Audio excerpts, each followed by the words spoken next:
Do you think Zionism is temporary? I think, personally, I think I've thought this for many years now.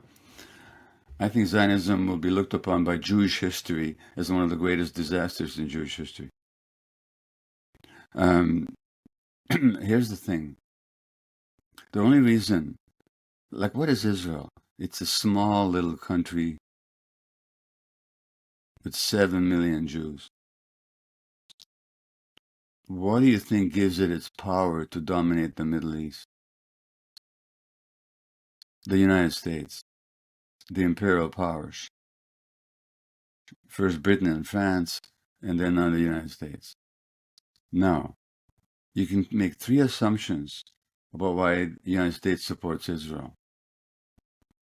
One of them is America, the American empire, loves the Jews. Well, good luck with that one. Empires don't love anybody. They just, and there's no reason to think they love the Jews, So that's nonsense. Secondly, the Jews control the United States. Well, it may sometimes look like it when it comes to foreign policy, but it's not true. The ruling corporations and economic mega giants who really control American politics are not Jewish.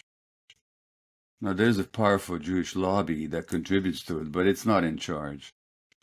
There used to be a powerful China lobby until the United States decided to recognize China, and then the China lobby evaporated like that. So, the American empire doesn't love the Jews or anybody.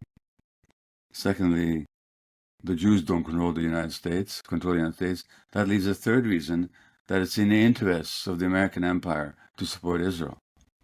Which it is. Joe Biden says if we didn't have Israel, we'd have to create it. They consider it an unsinkable aircraft carrier, a little military bulldog that can dominate and intimidate the Arab Middle East. And it's worked really well that way. But there's two problems. One is empires change.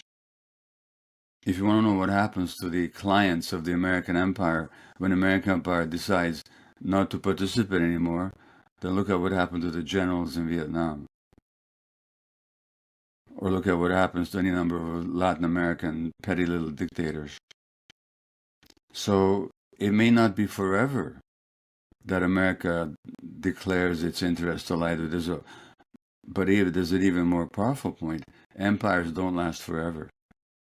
Like the Roman Empire lasted 1,000 years or more. The British Empire lasted a few hundred years.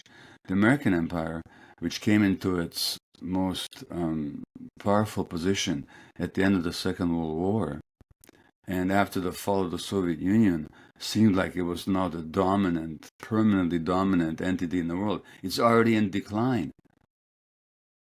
It hasn't won a war for a long time. It's caused a lot of damage, but it had to get the hell out of Iraq. It had to get the hell out of Afghanistan. It was defeated in Vietnam.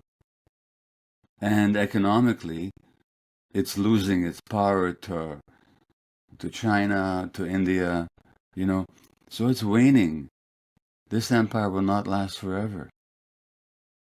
And Hannah Arendt, the great Jewish philosopher, said in 1942 that it's a mistake on the part of the Zionists to tie their interests to the interests of foreign powers far away while alienating the local population. Well,